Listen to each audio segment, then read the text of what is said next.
Boss?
Hinahanapan ko yung sarili ko ng accomplishment.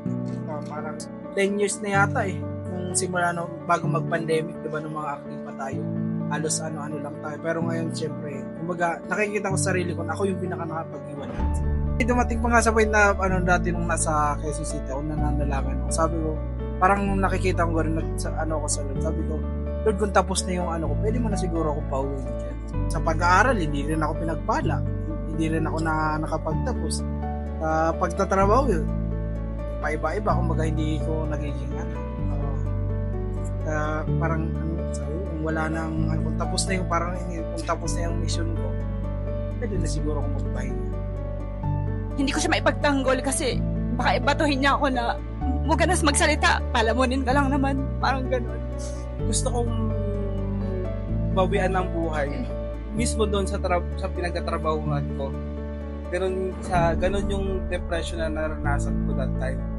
Parang feeling ko nga nawala ako sa church Yung nagsarado yung palengke, nawalan kami ng hanap buhay. Kasi yung palengke na lumang palengke dati, doon kami umaasa. Tapos nilipat siya sa bagong palengke. Doon sa may tapat ng Robinson. Wala naman tao doon. So anong nangyari, yung puhunan namin na ginagamit na ubos. So that time ako yung inaasahan nun, ako yung breadwinner nun. Yung papa ko hindi na nagluluwas, ako na pumalit.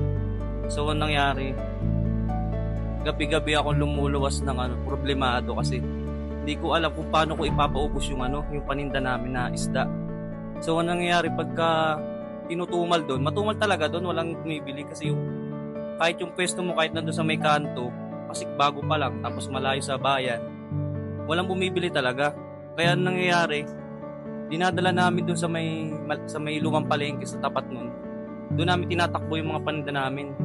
Tapos ang nangyayari, may dumadating na mga ops, kung tawagin mga ops, Huhulihin yung mga paninda mo kasi bawal kasi magtinda sa tabi ng kalsada.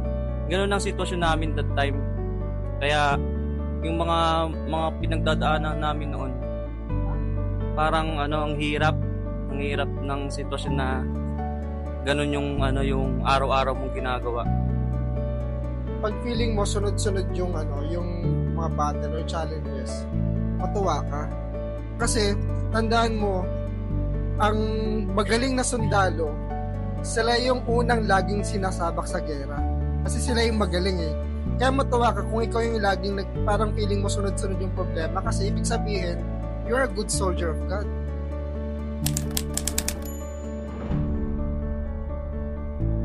Ayun, andyan ka na.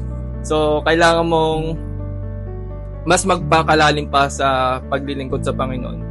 Huwag kang titigil hanggat parang hindi ka pa nasa-satisfied sa paglilingkod mo. And huwag mong titignan yung ibang tao na magaling sila. Ilinigay ka dyan ng Panginoon na may tiwala sa'yo. Kung kaharap ko yung sarili ko ngayon, i-encourage ko yung sarili ko na huwag mong tignan yung ibang tao kung anong narating nila. Kung ano man yung pagdaanan mong problema, na kahit mag-fail ka, tignan mo to, gawin mo tong positibo. Kasi lahat naman ng tao nakakaranas ng problema. Yun nga lang, nagiging mabigat yung problema kung paano mo to dalhin or paano mo to i-handle. Encourage ko sa sarili ko na kaya mo yan. Siguro sasabihin ko na, Hazel, ano man yung kinakaharap mo, ano man yung mga pagdadaanan mo pa, laban lang, magpatuloy ka kasi kasama mo si Lord. Masasabi ko sa sarili ko, kung ano yung kung ano ako ngayon, dapat yakapin ko na, ito na yung buhay ko ngayon. So kung hindi ako nagtatrabaho, kung housewife lang ako, dapat ko siya, kumbaga, embrace ko yung sarili ko ngayon. Ngayon masasabi ko lang sa sarili ko, I am proud of you kasi kinaya mo at kinakaya mo pa. Saan ka man dalhin, anumang sitwasyon ng buhay mo, you are blessed with people, with mindset, at sa buhay. Oo, and remain humble, hindi masamang magpahinga, at palaging isik ang Panginoon. Ipagpatuloy mo lang kung ano yung narating mo ngayon at mararating mo pa. Makinig ka sa sinasabi ng iba na huwag kang mag-stay sa ganyan kung anong meron ka. Enhance mo pa kung anong bagay na meron ka. At huwag kang panghinaan ng loob kung sila meron na at ikaw wala pa. Kung kaya nila, isipin mo, kaya mo rin. Kung ano man yung nararanasan mo ngayon, kahit na mapagod ka, kahit na feeling mo parang hindi na masusolusyonan yung mga problema mo, magpatuloy ka lang kasi darating at darating naman yung time mo eh. Pagka nakaranas ka ng mga problema, matuwa ka. Kung ano yung ninanais mo, makakuha mo rin yun someday. Maghintay ka lang at magtiwala sa Diyos. Bilisan mong bumalik dahil malapit nang bumalik ang Panginoon. Siguro masasabi ko sa sarili ko, I did it. Sa sobrang dami kong naging problema kasi talagang may time nga na nanghihingi ako ng sign kay Lord para i-let go ko na yung problema ko pero hindi talaga ako nakikinig. Napakaraming beses pa ako talaga nagtanong. Focus more on spiritual thing kasi napo-focus ka sa mga bagay na material. Parang sa ngayon, spiritually, napapansin ko sa sarili ko is talagang nanghihina. Talaga, siguro ganito lang ako para makikita nyo, okay lang ganun. Pero spiritual, nanghihina talaga ako kasi nagpo-focus na ako sa mga material na bagay o siguro nagpo-focus na ako sa mga bagay na dapat kong maabot. Huwag mo tingnan yung bagay na yun. Umawi ka sa Panginoon. Huwag ka tumingin sa mga bagay na material. Huwag ka tumingin sa dapat mong maabot. Kumbaga mag-refocus lang sa paglilingkod sa Panginoon. Kailangan mong bumawi. Yan. Kay Briggs, sobrang chill. To the point na lahat ng bagay, kahit na problema, happenings, siguro dapat mas maging seryoso sa mga bagay-bagay, lalong-lalo na sa pagdating sa paglilingkod. Congrats dahil kahit paano nakakayanan mo. Praying na kahit na sobrang hirap ng pagdadaanan or pinagdadaanan, makayanan mo pa? Masasabi ko sa sarili ko, una sa lahat, proud ako sa'yo kasi malayo ka na. Sa dami ng mga pinagdaanan mo, huwag mo laging titingnan yung achievement ng ibang tao. Maging masaya ka muna sa kung anong meron ka. Madami kang pangarap na hindi mo pa natutupad. Mag-focus ka muna sa spiritual kasi napabayaan mo na yung paglilingkod mo sa Panginoon na kung ano yung ginagawa mo dati, hindi mo na nagagawa ngayon. Nandiyan ka na, malayo ka na, pero malayo ka pa. Mga narating mo, maging masaya ka dyan at lagi mong tatandaan na kung ano yung mga pangarap na hindi mo pa naabot, hanggat buhay tayo sa mundong to, hindi tayo titigil hanggat di natin naabot yan. O baka mamaya tinatakpan lang natin yung mga mata natin. Kaibigan hinahanap natin pero pamilya na pala yung ibinigay sa atin ni Lord, diba?